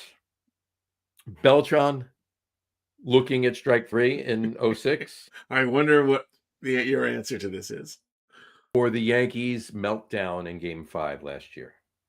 Ooh. As bad as Beltran's was, that Yankee meltdown was... I think they were both symbolic of who those teams really were. And I think it's a toss-up. But it hurt. For me, the Yankees were worse. But you know why I think the Yankees is worse? Because it was just a comedy of errors that all happened so quickly. Whereas Beltran, Yeah. Look, won by the guy on the team too. Right, of course. And a big one. And it wasn't like, it was a diving catch and he almost made it, or it was a long run, but he should have had it. I mean, that was Look, Not as easy a play as you'll get, but certainly a play that Aaron Judge should make. And, both of you know it was 19 years ago, and I'm still fucking pissed off at Carlos Beltran for that. But the rest of the team, the things that the rest of the team did in that game, led to that position. And again, the Mets win that game. They destroy the Tigers in the World Series, all right? And they win it, and they win their third World Series in 2006. However, the things that the rest of the team did, teams that the things that the team, Beltran I know. With the Beltran, if Woody had gone straight to the police, this would never have happened. Yeah. Anyway, no, but Andy Chavez with that catch, I mean, they were playing a great game, and then he's just sitting there. Adam Wainwright, what was he, like a rookie or second year? Watching, strike three. Oh, we lose. Let's go play golf. We're done. Just get the bat off your shoulders. But my point being is, it was one thing.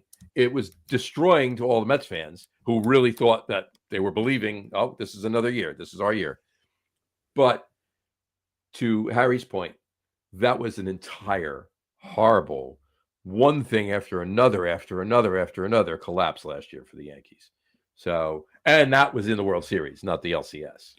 So and it came worse. So that was worse than Beltran in your mind. And it followed. I just said that. No, to me it's Beltran, but to Harry's point, it was so many things. It was just one thing after another. That inning was so bad for the Yankees. It made me periodically forget that Aaron Boone brought in Nestor Cortez to pitch while they were winning a game, and he had not pitched for like 6 weeks or something like that. So yeah. Okay. Look at it this way: the three of us had a very nice dinner and a couple of drinks that night. So yeah, that was. I'll say the Yankees because it was the World Series. Although I didn't want them to win the game. But here's the thing about Beltran for me: I don't know. I wasn't like. I mean, I was happy when he came to the Mets, but I felt like he had a great postseason, and I don't know.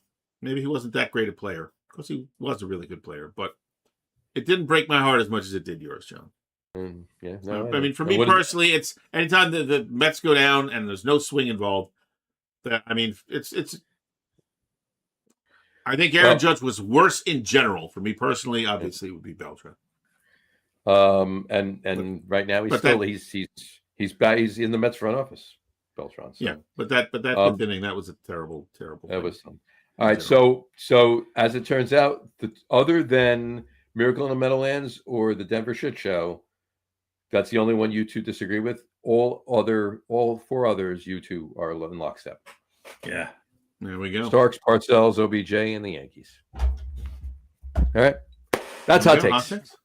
All right. Extra hot and extra takey. Extra hot and extra takey. Need some extra. You know, I got my wife for Christmas. She got me. Speaking of hot cakes, she got me maple syrup with like bourbon in it. It's bourbon in it. Wow. Yeah, bourbon maple syrup. Yeah, you guys are spicing things up, huh? It's the whistle pick.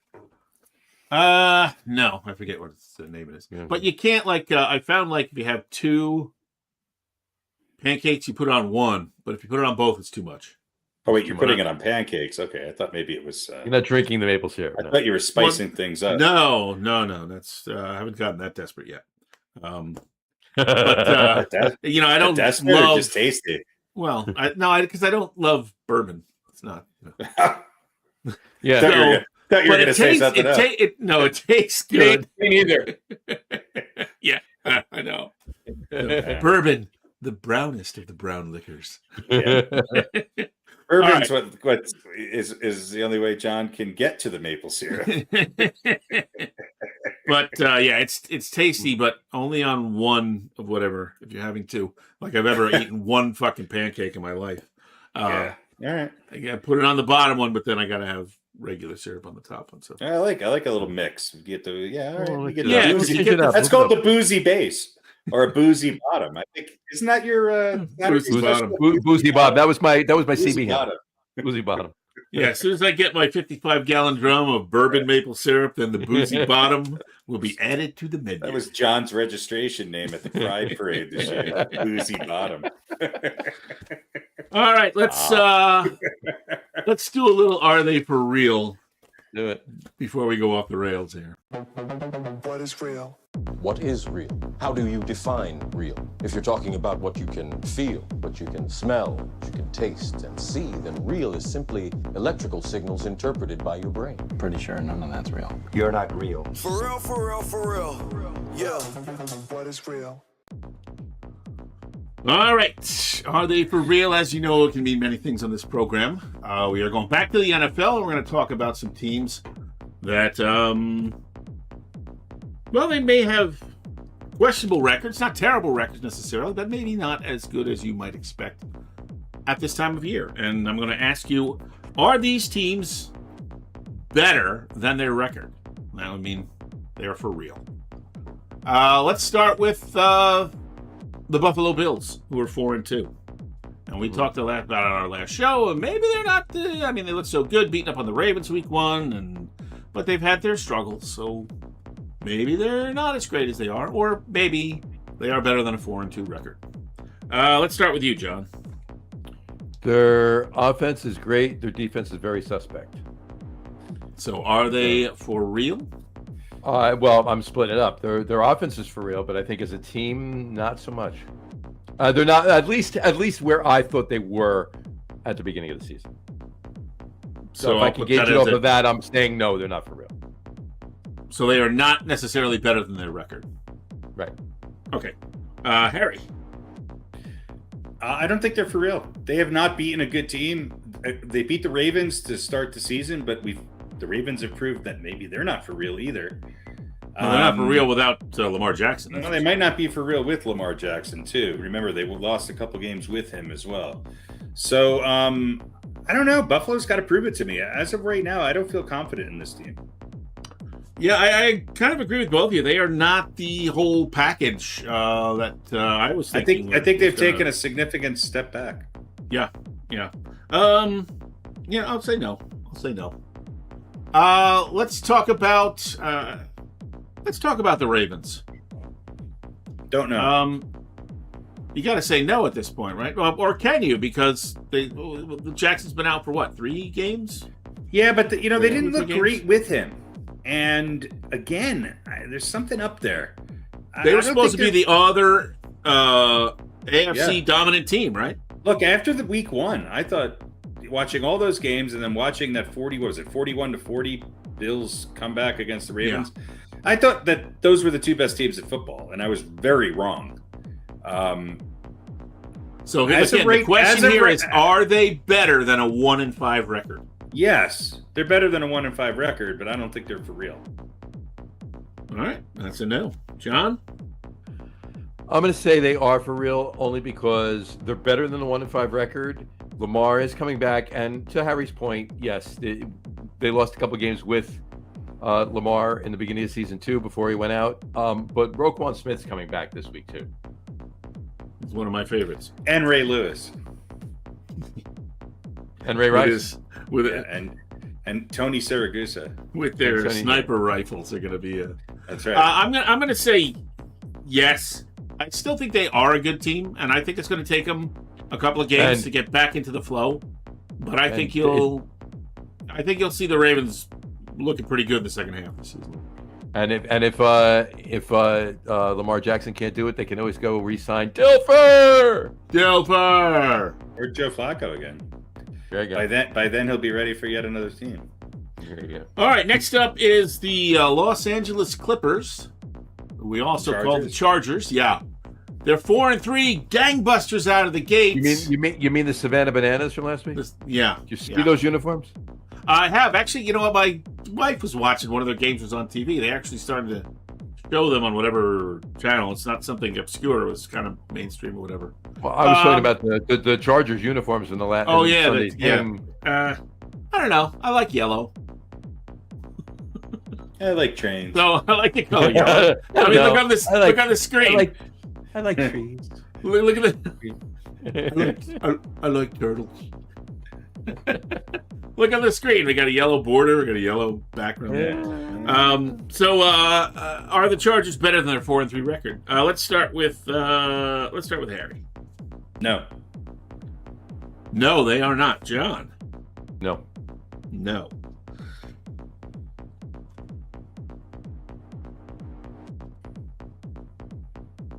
I think they're the Anaheim Angels of football. I think they're better than that. Or you mean they just have two good players or one good player? Yeah. Yeah, like how many years in a row can we say, Herbert, he just hasn't gotten it done? Exactly. Maybe they don't have enough around him. I will also I'm gonna say no. I have to determine whether I wrote it. And my N and my Y look exactly the same. All right.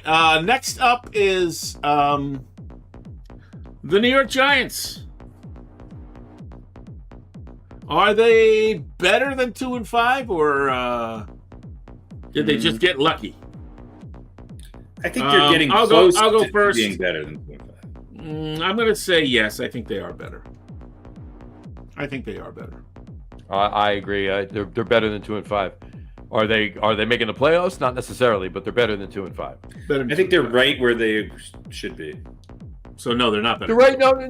But here's the thing: you said they're right where they should be. They're right where they should be for expectations prior to the season. Right now, they're playing better than that. They are, but they're still the Giants, and I think they're, if they won last week and they were 3-4, then that's great. They're still not getting more than 5 or 6 wins this year. We'll see. All right. You're right. I'm just saying, we'll see. Yeah, we will see.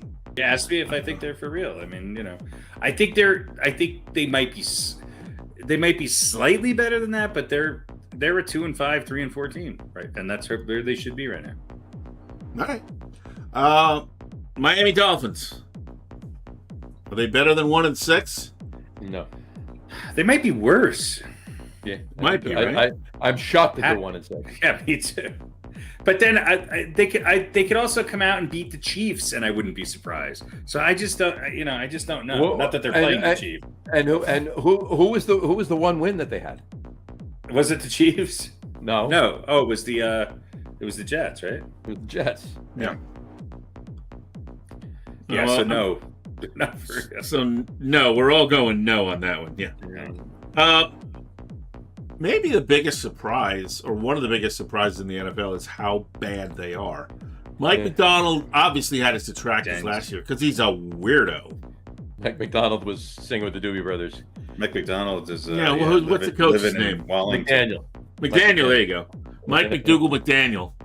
No, that was Michael McDonald, not Mike McDonald. Michael McDonald, right. Mike McDonald was the studio engineer. You don't know me. Mike McDonald lives in Wallington.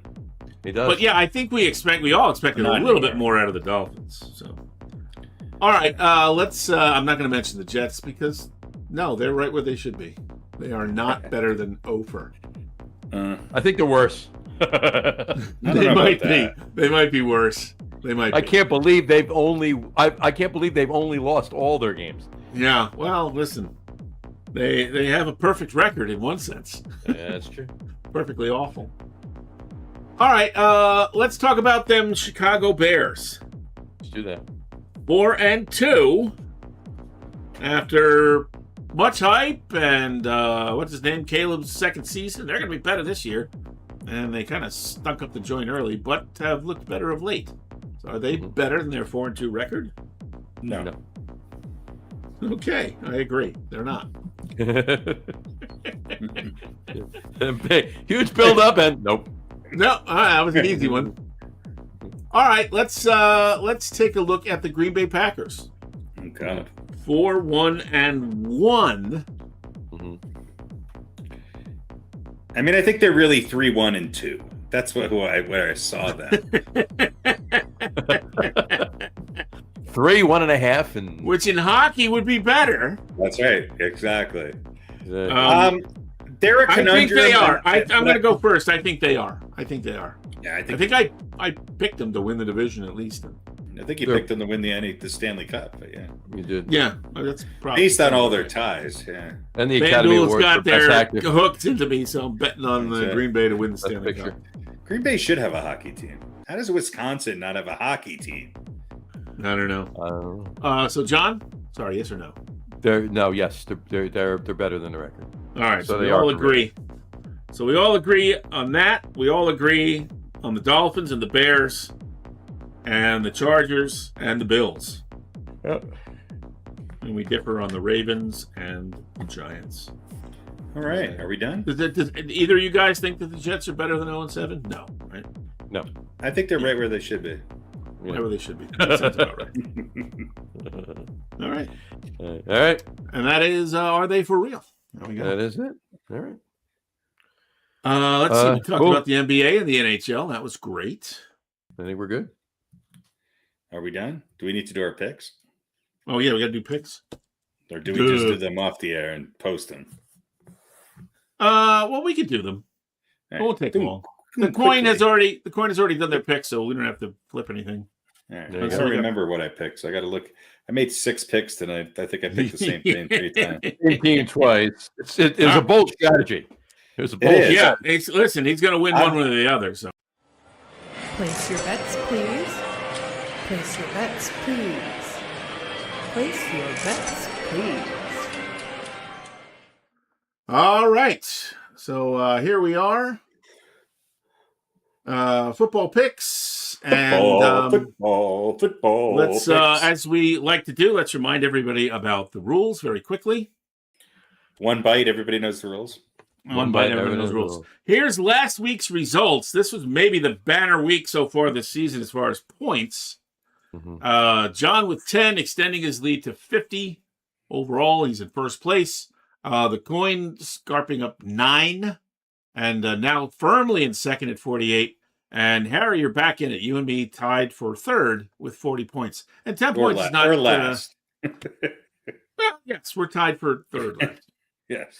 So- But yes, I had to come a long way to get there. So. Yeah, listen, you had... Listen, I got 5. I feel great. That's more than I got the past 3 weeks Yeah.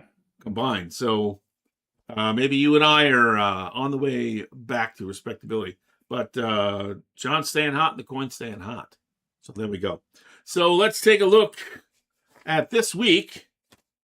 And first game we're going to look at here, Minnesota Mm-hmm. at the Los Angeles Clippers.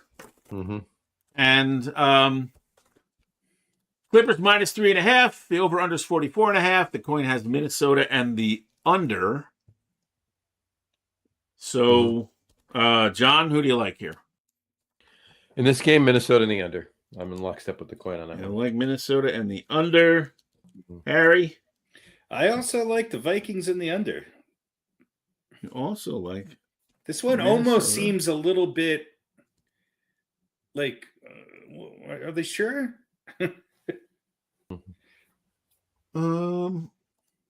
Yeah, I guess you could say that.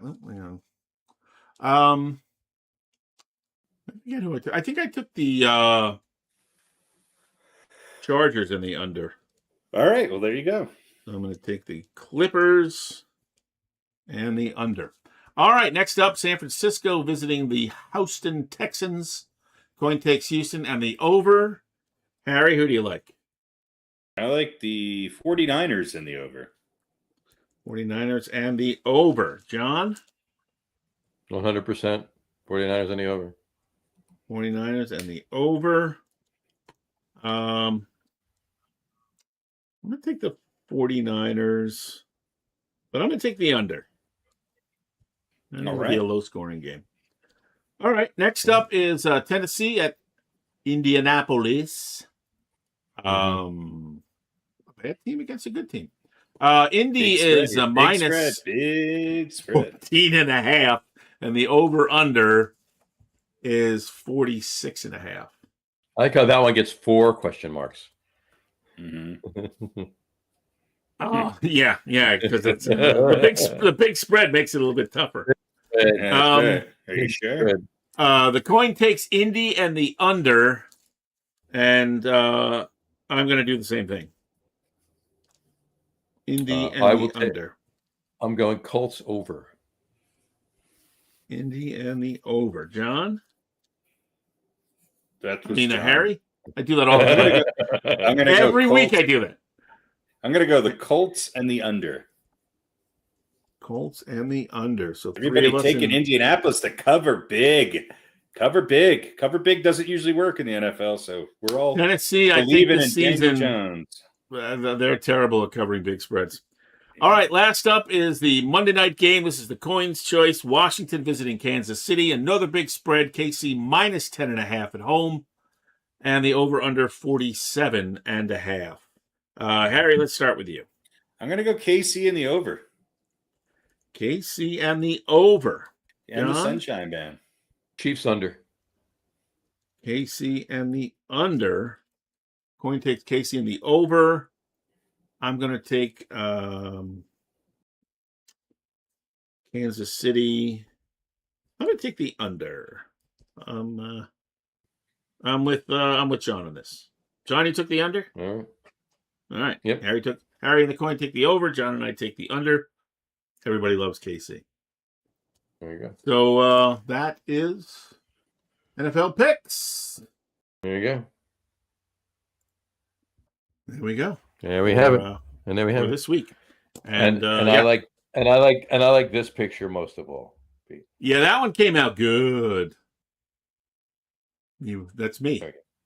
That's That's the you? Pixar version of me, according to Google Gemini. So That's the Pixar version of me. yeah, there you go. There you go. And the Pixar version of Harry. Harry. Show the whole beard. Yeah, there we go. This one is a little more neatly. Listen, we need actual pictures of our faces that aren't me scrunching up looking confused and Harry with a luchador mask on. And hold on. Where's my cigar? Yeah, that's the thing. Where are you? That does not look like you. No, Okay. well, and not like we all have The sort of beard like does. we all have kind of generic shirts on. Yeah. So certain. I've been fooling around with different photo generators, and There you this one has certain advantages, but certain things not as good. I think that's it, right? We did everything. WNBA is I over, sure do so we hope don't so. have to update Very that. good. We have no question of the day, No question we of the had- day. and we have. I had two. I don't know what they were. Yeah, you don't So remember save them. it for next one. Well, listen, No you did, question of the day, no question of the week, no questioning authority, nothing. you did a good job with the hot takes, remembering the 6 hot takes. So Mhm. All Those I wrote on my phone before I transferred them to the show sheet, so I still had them on my phone. Maybe you should write it on your arm next time. This way you don't have to worry about technology. That's true. you could do it like We this. could get What you one of was those worse? wrist things. What you was could just worse? you could have everything on there. You could unroll. Oh your wrist yeah, we thing. need you an NFL play. Or we could get you one of those wristband. Denny's menus that you could just hold up. in front of me, right? And then Or, at the end of the podcast, you could throw your headphones on the floor. Or That's tape it to the underside of the brim of your hat. 100%. Number 4. All Do it right. that way. Well, in an effort to keep this podcast under 2 hours, I All think we should get on with it. I We think still we should got get on. 6.5 minutes. All right. There you go. So All right. maybe we'll be back in 2 weeks. Maybe not. Who knows? Maybe Yeah, it's we'll be- Maybelline. Maybe it is. Just Nick. we'll keep you posted. We'll keep you posted. There you go. All right. All right. Good to see you guys again. Thank you. Bye, everybody. Bye, everybody. Thank you all for watching. For those of you listening to the audio podcast, a passel of thanks for listening. You're all really swell. Like and follow us on all our social media. Check us out on Instagram, Facebook, and TikTok. Just search for the Get On With It podcast. All of our shows are available on YouTube at the Lager Room channel. Just click the live tab to reach the show archive. The video podcast is live on YouTube, Twitch, and Facebook every other Wednesday, starting sometime between 7 and 8 p.m. Eastern Time. You can find the audio podcasts on our host, Spreaker, as well as your favorite audio platform. If you haven't already, quit your dilly-dallying and subscribe so you will never miss a show. Thanks again for joining us. Have a great rest of your week and watch lots of sports. For the boys, this is Harry Hansen saying see you in a fortnight.